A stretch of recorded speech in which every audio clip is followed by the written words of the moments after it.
this market and help you be more competitive over your competition, which is why you're here. Who's interested in learning some things about that from somebody who has fought some serious battles in advertising and marketing? And what my business model is, because we all have competitors, is big agency thinking and ideas without big agency cost. Because the J. Walter Thompsons of the world used to bill me out at $2,000 an hour. That's what it would take for me to show up in a meeting. You wouldn't touch a retainer at J. Walter Thompson for less than $100,000 to $200,000 a month.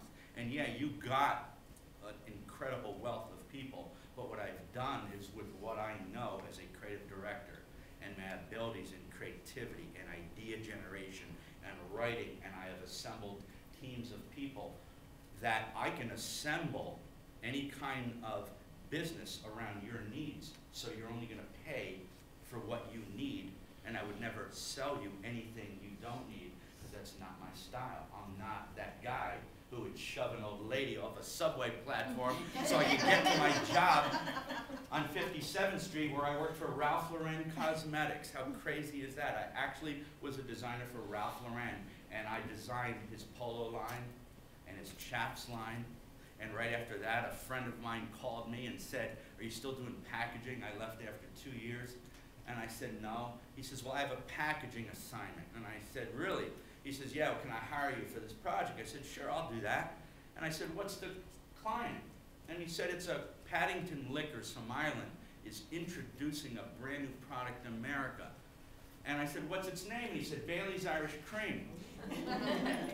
I said, "Okay." We didn't know what it was, but you all know what it is. And so I was one of the original packaging designers and bottle designers and store display to make sure it opens and folds to go to all the stores. And it's like, how cool is that? So one opportunity lends itself to another one, whatever, which is fascinating.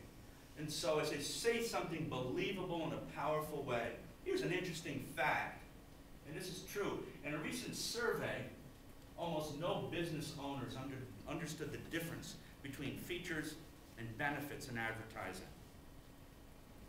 Think of that. Almost didn't understand the difference between features and benefits. And there's a big difference. And I'd submit to you, this is one of the main reasons that advertising doesn't work on a local level.